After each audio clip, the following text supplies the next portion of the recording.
મિત્રો, હું જનક દવે અમદાવાદથી જે રીતનું ક્ષત્રિય આંદોલન ચાલી રહ્યું છે, આમ તો હું એક એવા સમાજમાંથી આવું છું કે જે પાટીદારો કે ક્ષત્રિયો જેટલું અમારા પાસે પીઠબળ નથી, માથાદીઠ પીઠબળ કે આર્થિક પીઠબળ, છતાં બી હું જે રીતના 10 દિવસથી જોઈ રહ્યો છું કે આ આંદોલન હવે કોંગ્રેસ પ્રેરિત આંદોલન થઈ રહ્યું છે. એનું તમને એક્ઝામ્પલ આપું. નરેન્દ્ર મોદી વિશે વિરુદ્ધ બોલવું, ભાજપ વિશે વિરુદ્ધ બોલવું, ભાજપના ઝંડા બાળવા, મુસ્લિમોનો સપોર્ટ લેવો. આજે મેં એક વિડીયો જોયો તો મુસ્લિમ એક આગેવાન બોલે છે કે હવે ભાજપને તો હટાવવું જ પડશે અને આ વખતે ક્ષત્રિયો તો વોટ આપવાના જ નથી ને અમે બી નહીં આપીએ.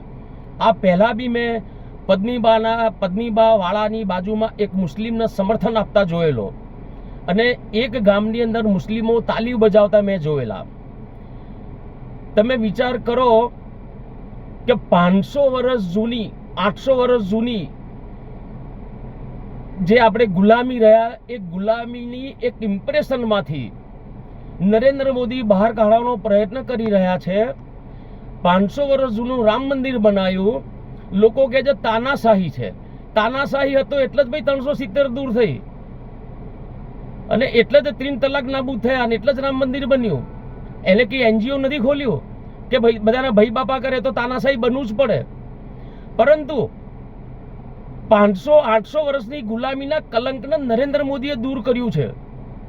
આટલા બધા રાજા રજવાડાઓ હતા, હું કોઈ જાતિવાદ ઉપર નથી જતો, આટલા બધા રાજા રજવાડા હતા, કેમ એક રામ મંદિર ના બાંધી શક્યા? 500 વર્ષ પહેલા તૂટેલું ને, રાજા રજવાડા હતા જ ને, કેમ ના મંદિર બનાવી શક્યું? કેમ આટલા બધા મંદિરો તૂટી ગયા? કેમ આટલા કરોડો લોકોને હિન્દુ ધર્મ છોડવો પડ્યો, ઇસ્લામ કબૂલ કરવો પડ્યો? શું કારણ હતું? એ રાજા રજવાડાઓના હિસાબે જ ને. મારા નજરમાં તો ખાલી 3 જ રાજા રજવાડાઓએ મોગલો સામે લડત આપી છે. એક ચિત્તોડગઢના રાજા, એક જોધપુરના રાજા અને શિવાજી મહારાજ. આ 3 રાજાઓએ જ મોગલો સામે લડત આપી છે. બાકી બીજા બધા રાજાઓ એ અંદર પોતાનું રાજ બચાવવા માટે એ જ ક્ષત્રિય નેતાઓ કે ક્ષત્રિય રાજાઓ કે બીજા રાજાઓને એ દગો આપેલો છે. આક્રાંતાઓ કઈ અચાનક નથી આવ્યા દેશની અંદર કે એક સાથે 4 આંકરાતા આવી ગયા, ધીરે ધીરે આવ્યા છે. રાજકોટમાં આવ્યા તો જામનગર વાળાને એમ થયું કે જામનગરમાં શું તકલીફ છે ભાઈ? જામનગરમાં એટલે જુનાગઢ વાળાને થયું કે જુનાગઢમાં શું તકલીફ છે ભાઈ? બધા પોતપોતાનું રાજ સાચવવા માટે મુસ્લિમ આક્રાંતાઓની ખુશામતખોરીમાં રહી ગયા. યા એમ કહેવાય કે 81માં ડૂબેલા હોવા જોઈએ તો જ આટલા બધા હજારો મંદિરો તૂટ્યા, કરોડો લોકોએ ધર્મ પરિવર્તન કરવા પડ્યા. કેમ કરવા પડ્યા? નરેન્દ્ર મોદી આ કલંકને દૂર કરી રહ્યો છે. જે રાજા રજવાડાઓ જે ના કરી શક્યા ને એમના શાસનમાં, એ નરેન્દ્ર મોદી એકલા હાથે કરી રહ્યો છો મિત્રો. એનો ગુણ ભૂલો નહીં. અને હું જોઈ રહ્યો છું છેલ્લા 3-4 દિવસથી તમારો અસંતોષ રૂપાલાજી જોડે છે. તો તમે રાજકોટને ઘેરો ને, તમે આખા ગુજરાતના માથે લીધું છે. તમે કોઈ બીજેપીના પ્રચારકને જવા નથી દેતા. એનો મતલબ શું થયો?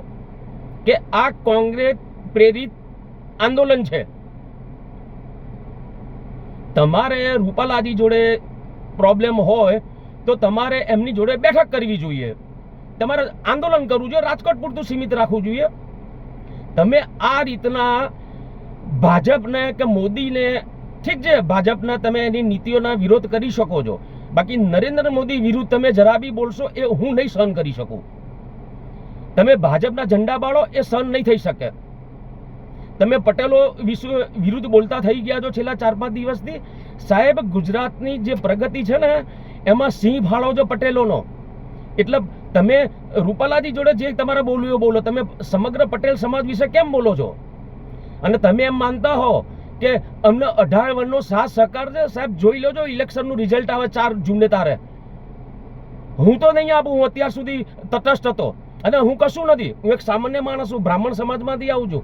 અમારા સમાજના 50 માણસ બી ભેગા કરવાની મારામાં તાકાત નથી કે હું 25-50 લાખ રૂપિયા વાપરી શકું, એટલી બી મારામાં તાકાત નથી. પણ સાચું એટલા માટે મારા બોલવું પડ્યું. કે મેં જે રીતનું જોયું કે તમે નરેન્દ્ર મોદી વિરુદ્ધ બોલો છો, તમે ભાજપના ઝંડા બાળો છો, તમે પટેલ સમાજ વિરુદ્ધ ખોટું બોલો છો, તમે મુસ્લિમ સમાજનો ટેકો લીધો, જે આગળના રાજાઓએ લીધેલો એ જ અત્યારે તમે કરી રહ્યા છો. મહેરબાની કરીને આ કામ બંધ કરો. તન મન ધનથી બીજેપીને સહકાર આપો. આજે એ માણસ બિચારો કેટલી મહેનત કરી રહ્યો છે, 73 વર્ષની ઉંમરે સતત ટૂર ઉપર ટૂર કરી રહ્યો છે. ગુજરાત, રાજસ્થાન, મહારાષ્ટ્ર, MP, તામિલનાડુ, તેલંગાણા, કેટલા દેશમાં રાત દિવસ જોયા વગેરે માણસ મહેનત કરી રહ્યો છે. આજે ભારતને એક કરવાનો પ્રયત્ન કરી રહ્યો છે. જે આક્રાંતાઓ પહેલા હતા ને એ આક્રાંતા અજીબી છે, એનું રૂપ બદલાઈ ગયું છે અને એ આક્રાંતાઓને નાબૂદ કરવા માટે નરેન્દ્ર મોદીને અમે લાયા છીએ. કોઈ ગેસ પેટ્રોલના ભાવ ઓછા કરવા માટે નથી લાયા. એટલે મહેરબાની કરીને જો ફરીથી ગુલામીની અવસ્થામાં ના જવું હોય તો આંતરિક ઝઘડાને ભૂલી જાઓ, મોટું મન રાખીને રૂપાલાજીને માફ કરો. બાકી એમાં કશું જ થવાનું નથી. મારે ક્યારે બોલવું નહોતું, કારણ કે તમે રૂપાલાને માફ કરો ના કરો મને કોઈ ફરક નથી પડતો, અને રૂપાલાજી રાજુનો માફ આપે તો બી મને કોઈ ફરક નથી પડતો.